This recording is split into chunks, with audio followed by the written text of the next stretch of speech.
मेरा नाम अजय है। मेरी उम्र 13 साल थी। मेरा बाप एक शराबी था। वह घर में एक पैसा भी नहीं देता था।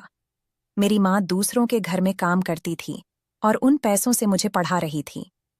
मुझे बहुत अफसोस होता था कि मैं इस घर में पैदा हुआ। काश मैं किसी अमीर घर में पैदा होता तो मुझे ये दिन न देखने पड़ते। मुझे अपनी माँ की हालत देखकर बहुत दुख होता था। वह अकेली महिला थी जो मुझसे बहुत प्यार करती थी और यही वजह थी कि मैं उन पर हमेशा अपनी जान वारता था। मेरे लिए मेरी माँ से बढ़कर और कुछ नहीं था। लेकिन एक दिन सब कुछ बदल गया। मेरी माँ बहुत बीमार हो गई और मैंने अपने बाप से कहा कि कहीं से दवाई के पैसे ले आए। बाबा, नहीं तो माँ मर जाएगी। मेरे बाप ने कहा कि उसके पास तो 1 रुपया भी नहीं है। काफी देर सोचने के बाद मैंने एक फैसला लिया कि घर में जो भी सामान मुझे उस काबिल लगा कि उसे बेचा जा सके, उसे बेच दूं। और मैंने यही किया। मैं पैसे लेकर वापस आ रहा था। सोचा था कि माँ को साथ अस्पताल ले जाऊंगा। लेकिन मेरे बाप ने मुझसे पैसे छीन लिए और वह पैसे लेकर भाग गया। अब मेरे पास कोई रास्ता नहीं बचा था। मैं बहुत रो रहा था और परेशान था। मेरी माँ ने मुझसे कहा कि मैं जिस घर में काम करती हूँ, उस घर में जाकर कुछ पैसे उधार ले आऊं ताकि इलाज हो सके। मेरे पास भी कोई रास्ता नहीं था। रात का वक्त था जब मैं उस घर पहुंचा और दरवाजे पर दस्तक दी, लेकिन वो लोग अच्छे नहीं थे। वहां का चौकीदार मुझसे बहस करने लगा और उसकी आवाज से माँ का मालिक जाग गया। वह गहरी नींद में था तो बाहर आकर चिल्लाने लगा, इस समय कौन है जो मुझे तंग कर रहा है? मैं आगे बढ़कर बोला, साहब, मेरी माँ आपके घर कई सालों से काम कर रही है। आज वह बहुत बीमार है। मेरे पास 1 रुपया भी नहीं है। आप मेरी मदद कर दें। जैसे ही मेरे पास पैसे आएंगे मैं आपको वापस कर दूंगा। लेकिन सेठ ने मेरी बात सुनकर अनसुनी कर दी। इस बात में उसकी कोई दिलचस्पी ही नहीं थी कि किसी की जान जा रही है। वह तो बस इस बात पर गुस्से में था कि उसकी नींद क्यों खराब कर डाली। उसने मुझे धक्का देकर घर से निकाल दिया। मैं जमीन पर बैठा रो रहा था जब मैंने देखा कि उस घर के बाहर एक बूढ़ी औरत खड़ी थी। उसके कपड़े काले रंग के थे। वह मुझे देखकर मेरी तरफ आई। उसने कहा, क्या बात है? तो मैंने उसे सारी कहानी बता दी। उसका कहना था कि ये सेठ तुम्हारी मदद नहीं करेगा। मेरे पास कुछ पैसे हैं जो तुम रख लो, तुम्हारी माँ की जिंदगी बचाने में काम आएंगे। मैं समझ नहीं सका कि मैं इस औरत से पैसे लूं या नहीं, पर मेरी माँ की जिंदगी का सवाल था। मैं पैसे लेकर घर की तरफ आ रहा था, लेकिन मैंने घर पहुंचने में देर कर दी। मेरी माँ इस दुनिया से जा चुकी थी। अगर वह सेठ मुझे पैसे वक्त पर दे देता तो मेरी माँ इस दुनिया में होती। उसने मेरी माँ की जान ली थी। वही मेरी माँ का कातिल था। लेकिन उस समय मैं उसका कुछ नहीं बिगाड़ सकता था और मेरा इकलौता सहारा भी इस दुनिया से चला गया था। मेरा बाप मुझे उस दिन के बाद से कभी दिखा नहीं और 2 हफ्ते के बाद पता चला कि ज्यादा शराब पीने की वजह से वह रेल की पटरी पर मरा हुआ मिला है। मैंने अपनी पढ़ाई जारी रखी और कोशिश की कि मैं एक बड़ा इंसान बन सकूं। मैंने दिन रात बहुत मेहनत की और आखिरकार एक बड़ी कंपनी में नौकरी कर ली। कुछ साल की मेहनत के बाद मैंने वह कंपनी खरीद ली और अब मैं भी अमीर बन गया। मैंने उसी सेठ के घर अपना रिश्ता भेजा जिसे उसने अपनी बेटी के लिए हंसी खुशी कबूल कर लिया, क्योंकि अब मैं पैसे वाला था और देखने में भी सुंदर था।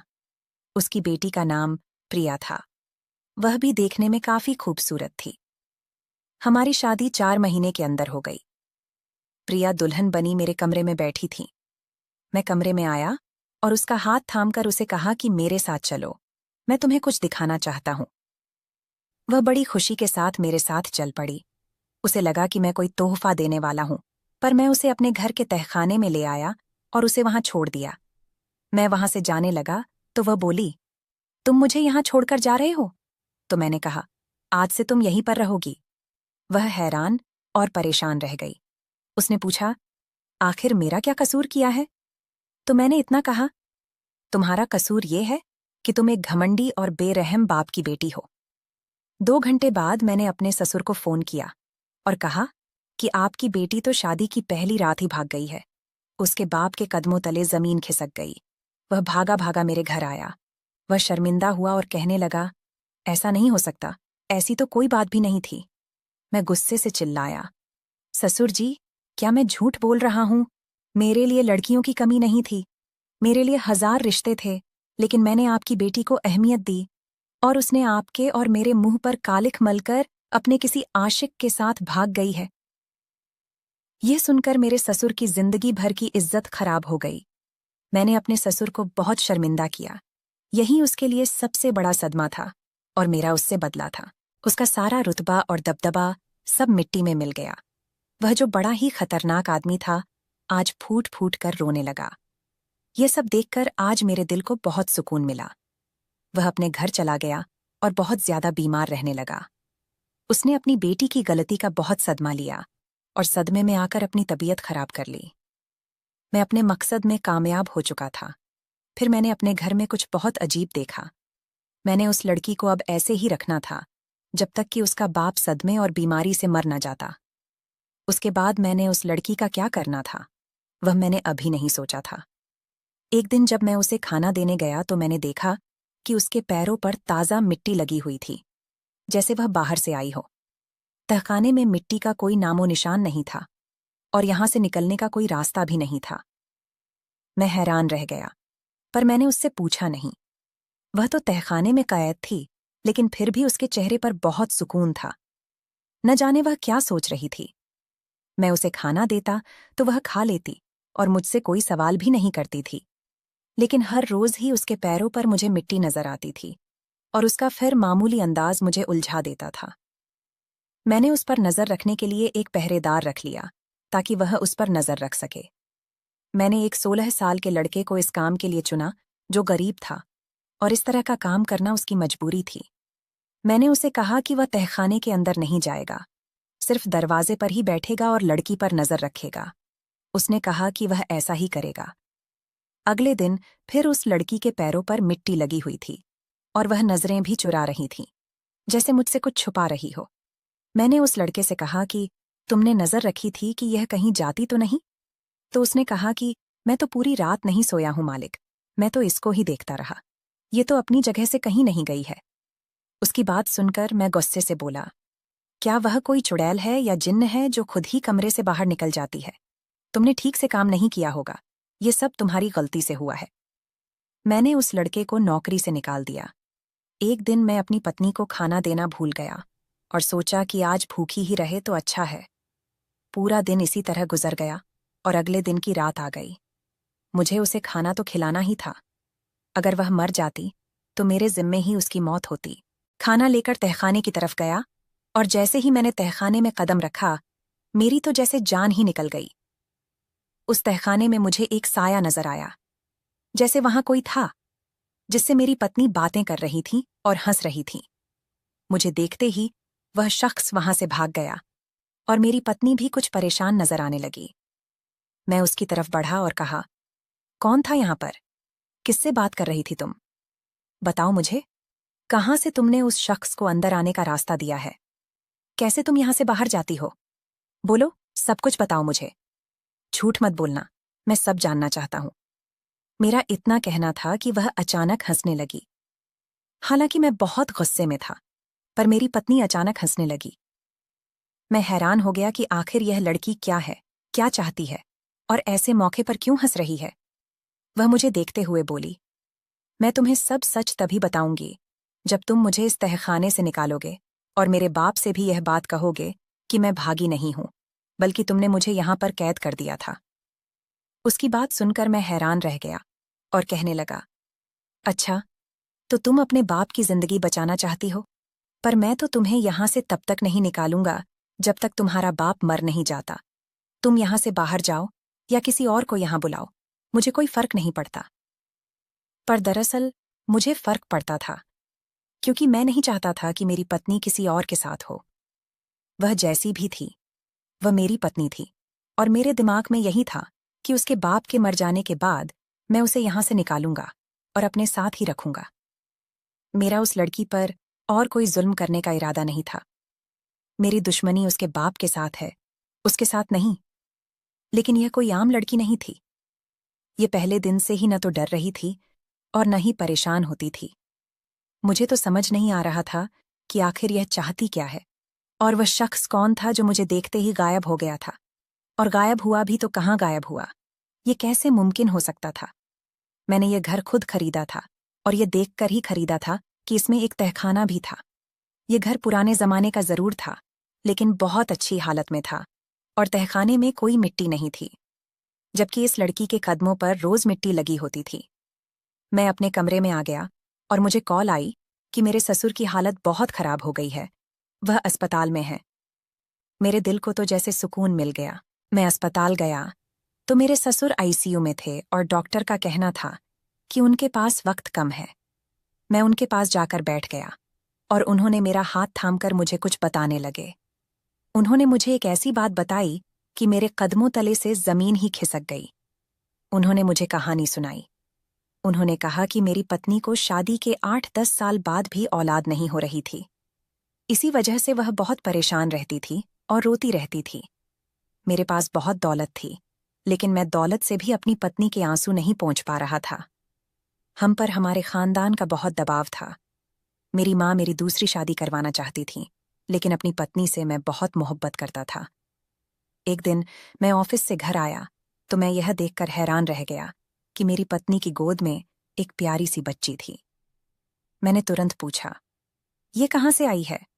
तो वह कहने लगी कि यह मुझे करीब के पार्क में मिली है और अब यह हमारी बेटी है। मैंने उसे कहा कि यह किसी और की बेटी है और जिसकी भी है वे उसे तलाश कर रहे होंगे। हम पुलिस को खबर करते हैं और इस बच्ची की लापता होने की रिपोर्ट करवाते हैं। कोई इसे उठाकर ले जाएगा। मेरा इतना ही कहना था कि मेरी पत्नी बेहोश हो गई थी। मैं उसे डॉक्टर के पास ले गया था। उन्होंने कहा कि उसे कोई सदमा न दें। मैं मजबूर हो गया और हमने इस बच्ची को अपनी बेटी बना लिया और उसे पालने लगे। पर जब से वह बच्ची हमारे घर में आई थी, हमारे घर में कुछ अजीबोगरीब वाकयात हो रहे थे। वह बच्ची जरूरत से ज्यादा समझदार थी और बहुत कम उम्र में ही बहुत बड़ी बड़ी बातें करती थी। मेरी पत्नी इस दुनिया से जब गई तो उस बच्ची की उम्र 12 साल थी। मैं आज तक यह नहीं समझ पाया कि मेरी पत्नी को हुआ क्या था। वह अचानक ही अपने कमरे में मरी हुई मिली थी, जबकि रात को अपने कमरे में अच्छी भली सोई थी। मैंने अपनी बेटी को एक बूढ़ी औरत के साथ देखा और मुझे देखते ही वह बूढ़ी औरत वहां से भाग गई। फिर मैंने अपनी बेटी को उस बुढ़िया के साथ कई बार देखा। मैंने इस लड़की की परवरिश अपनी बेटी की तरह की है। मैंने उसे बहुत प्यार से पाला है, लेकिन जब भी कुछ उसकी मर्जी के खिलाफ हुआ तो मुझे नुकसान हुआ। तुम्हारा रिश्ता उसके लिए आने वाला पहला रिश्ता था, इसीलिए मैंने बहुत जल्दी में यह रिश्ता कर दिया था। वह कहाँ भाग गई है ये हम नहीं जानते थे, लेकिन मेरी बेटी बाकी बेटियों जैसी नहीं है, वह कुछ अलग ही इंसान है। भागने का संबंध जरूर उस औरत के साथ है। मुझे तो लगता है कि वह भागकर उसी के पास गई है। तुम उस औरत को तलाश करो तो शायद तुम्हें मेरी बेटी भी मिल जाएगी। मेरे ससुर ने इतना कहा और इस दुनिया से चले गए। मैं अस्पताल से बाहर आया तो मैंने उस बूढ़ी औरत को एक बार फिर देखा। मैंने उसे उस वक्त देखा था जब मैं उस शख्स से पैसे मांगने आया था, और आज अस्पताल की लॉबी में खड़ी मुझे ही देख रही थी। मैं उसकी तरफ गया तो वह मुझे देखकर मुस्कुराई और फिर कहने लगी, कैसे हो? परेशान लग रहे हो। वह तुम्हें ज्यादा तंग तो नहीं करती? उसने इतना कहा तो मेरे कदमों तले से जमीन ही निकल गई। मैं हैरान परेशान रह गया कि उसे मेरी हालत का कैसे पता। मैं उससे सब पूछना चाहता था कि वह आगे आगे चलने लगी और मैं पीछे पीछे। वह मोहल्ले के एक पार्क में जाकर रुक गई और मैं भी वहीं खड़ा हो गया। रात का वक्त था, आसपास कोई भी नहीं था। वह बोली, मैं उस बच्ची को उस शख्स की दहलीज पर छोड़कर गई थी। मैं एक बहुत ही गरीब औरत थी। मेरे पास उसे पालने के लिए 1 रुपया नहीं था। जब मैंने देखा कि सेठ की बीवी उससे बहुत प्यार कर रही है और बहुत प्यार से उसे पाल रही है, तो मैं उसे वापस लेने नहीं आई। लेकिन ममता के हाथों मजबूर होकर मैंने अपनी बेटी को सब कुछ बता दिया कि मैं उसकी माँ हूं, लेकिन उसे मेरे साथ यह ऐशो आराम नहीं मिलेगा। इसलिए उसे उसी घर में रहना होगा। मैं अक्सर छुपकर उसे मिलती थी और उसे समझाती थी कि तुम्हें जिंदगी में कैसे जीना है। तुम्हें इस खानदान की सारी जायदाद अपने नाम करनी है। उसे बाप के मरने का कोई अफसोस नहीं है, क्योंकि वह सारी जायदाद की मालिक है। लेकिन वह लड़की तुमसे मोहब्बत करती है। उसने कहा था कि मुझे यह लड़का पसंद है और मैं इसके साथ रहना चाहती हूँ, लेकिन तुमने उसे तहखाने में भी बंद किया। मैं सब कुछ जानती थी। मैं हमेशा उस पर नजर रखती थी। मैंने और उसने मिलकर उस तहखाने से बाहर निकलने का एक रास्ता बनाया था। जब तुम सो जाते थे तो वह निकलकर मेरे पास आ जाती थी, लेकिन वह अपने बाप के पास नहीं गई, क्योंकि उसके बाप के मर जाने में ही उसका फायदा था। मैं घबराया हुआ अपने घर की तरफ रवाना हो गया। रास्ते में सोचता जा रहा था कि कैसे तहखाने तक जाऊंगा, किस मुंह से उससे माफी मांगूंगा। बस मैंने सोच लिया था कि इस लड़की को आजाद कर दूंगा। लेकिन जब मैं अपने घर पहुंचा तो सामने का मंजर देखकर हैरान हो गया कि वह तो हॉल में बैठी थी। वह कैसे निकली? और अगर वह पहले ही निकल सकती थी तो अब तक मेरे साथ ये खेल क्यों खेल रही थी? मैं हैरान खड़ा उसे देख रहा था। क्या हुआ? इतने हैरान क्यों नजर आ रहे हो? उसने कहा, मैंने तुमसे शादी इसीलिए की क्योंकि तुम मुझे अच्छे लगे थे, लेकिन तुमने मुझसे शादी सिर्फ अपनी दुश्मनी निकालने के लिए की थी। मैं तो ये सोचकर आई थी कि अच्छी पत्नी बनकर तुम्हारे साथ रहूंगी, लेकिन तुम तो एक दुश्मनी के गुलाम इंसान निकले। मैं चाहूं तो अभी तुम्हें छोड़कर जा सकती हूं। बोलो, तुमने मेरे साथ ऐसा क्यों किया? ऐसी भी क्या दुश्मनी थी तुम्हारी कि तुमने मुझे इस्तेमाल किया? मैंने उसे सब कुछ बता दिया कि मेरे साथ क्या हुआ था। तो उसने मुझे एक बात कही, जो बात सुनकर मेरी आंखें खुल गईं। उसने कहा, तुमने बदला लेने को अहमियत दी और सारी जिंदगी इस काम में लगे रहे। अगर तुम बदला लेने के बजाय माफ करने को अहमियत देते तो तुम्हें ऊपर वाले ने इतना देना था कि तुमसे संभाला नहीं जाता। पर अब तुम्हारे साथ क्या होगा ये तुम भी नहीं जानते। मैं जानता था कि वह मुझे माफ नहीं करेगी, पर उसने कुछ ऐसा किया कि मैं और भी हैरान हो गया। वह मेरे पास आई और कहने लगी, मैं तुम्हारी पत्नी हूं। जो हुआ उसे भूल जाते हैं। तुमने अपना बदला ले लिया और मैंने तुम्हें माफ कर दिया। अगर मैं तुम्हें माफ करने का सबक पढ़ा रही हूं तो क्या मैं खुद उस पर अमल नहीं करूंगी? मैंने तुम्हें माफ किया, लेकिन तुम्हें अपने दिल से सारी नफरत और दुश्मनी निकालनी होगी। मेरी आंखें झुक गई थीं। मैं सोच भी नहीं सकता था कि माफ करना इतना आसान होता है। अब मैं अपनी पत्नी प्रिया के साथ हंसी खुशी जिंदगी बसर करता हूं। वह वाकई एक आम इंसान जैसी नहीं है, क्योंकि वह एक बहुत बहादुर इंसान है। वह एक बहुत अच्छी पत्नी है। हम हर महीने अपने ससुर की आत्मा के शांति के लिए पूजा रखते हैं और गरीबों को खाना बांटते हैं। उनके आत्मा के शांति लिए प्रार्थना करवाते हैं। मैंने अपनी जिंदगी में जो किया गलत किया। मुझे अपना इंसाफ ऊपर वाले पर छोड़ देना चाहिए था, लेकिन इंसान पाप का पुतला होता है। गलती हर एक से होती है, लेकिन अगर इंसान को दुनिया में ही अपनी गलती का एहसास हो जाए तो वह बहुत बड़ी बात होती है। शुक्र था कि मेरे नसीब में प्रिया जैसी पत्नी आई थी। अगर उसकी जगह कोई गलत औरत आ जाती तो मैं कभी भी सही रास्ते पर नहीं आता। मुझे आज भी अपने ससुर के लिए दुख होता है कि काश मैं पहले ही उन्हें माफ कर देता तो आज वह मेरी वजह से इस दुनिया से न जाते। मगर मेरी पत्नी प्रिया कहती है कि मरने वाले को न कोई रोक सकता है और न ही कुछ कर सकता है। जिंदगी और मौत ऊपर वाले के हाथ में है। वही सबका मालिक है। हम जितनी भी कोशिश कर लें, अगर इंसान मरने की दहलीज पर आ चुका है तो वह जरूर दुनिया से जाएगा। और अगर उसकी जिंदगी लिखी है तो हम कितना ही उसे मारने की कोशिश कर लें, वह ऊपर वाला उसे जरूर जिंदगी दे देगा। ये बातें मुझे बहुत सुकून पहुंचाती हैं। मैं अपनी पत्नी से बहुत मोहब्बत करता हूं और उसके साथ बहुत अच्छी जिंदगी गुजार रहा हूं। कुछ साल बाद भगवान ने मुझे औलाद की खुशखबरी दी थी। मैं फूले नहीं समा रहा था, यानी मेरा भी एक खानदान बनने वाला था। मैं भी एक बाप का दर्जा पाने वाला था। मैंने अपने आप से वादा किया था कि मैं अपने बाप की तरह बिल्कुल भी एक बुरा बाप नहीं बनूंगा, बल्कि अपनी औलाद के लिए एक मिसाल कायम कर दूंगा कि मुझ जैसे भी बाप होते हैं। कुछ महीनों बाद मेरे घर में बेटे का जन्म हुआ था। मुझे यकीन नहीं आ रहा था कि मैं अब बाप बन गया हूं। मैं उसे गोद में लेकर बहुत रोया था। वह मेरे जिस्म का हिस्सा था। यह एहसास ही मेरी रूह को झंझोड़ चुका था। मेरी पत्नी भी बहुत ज्यादा रोई थी। उसे भी अपने बाप की कभी कभी बहुत याद आती थी और वह मुझसे एक ही बात कहती थी। वह जैसे भी थे, जितने भी खुदगर्ज थे, लेकिन मेरे बाप थे। हाँ, मैं उनकी जायदाद पर नजर रखती हूँ, लेकिन फिर भी वे मेरे दिल में एक ऊंचा मकाम रखते हैं। उन्होंने बाप होने के सारी जिम्मेदारी निभाई हैं। मैं तुमसे भी यही उम्मीद करती हूँ कि तुम भी एक अच्छे बाप बनोगे और मेरे बेटे को एक अच्छी और खूबसूरत जिंदगी दोगे। क्या था कि मुझसे जितना हो सकेगा मैं अपने बेटे के लिए करूंगा और बाकी जो भगवान को मंजूर होगा वह हो जाएगा। लेकिन हर इंसान को चाहिए कि माफ करना सीखे, वरना इस दुनिया में जिंदगी गुजारना बेहद मुश्किल हो जाएगा।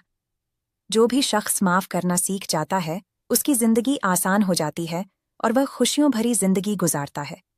बेशक माफ करना ही बेहतरीन काम है और भगवान भी माफ करने वालों को पसंद करता है, और जो माफ कर देते हैं वो भगवान की नज़र में एक अच्छा इंसान बन जाता है। अगर आपको हमारी कहानी पसंद आई हो तो वीडियो को लाइक करें, चैनल पर नए हैं तो चैनल को सब्सक्राइब जरूर करें। धन्यवाद दोस्तों।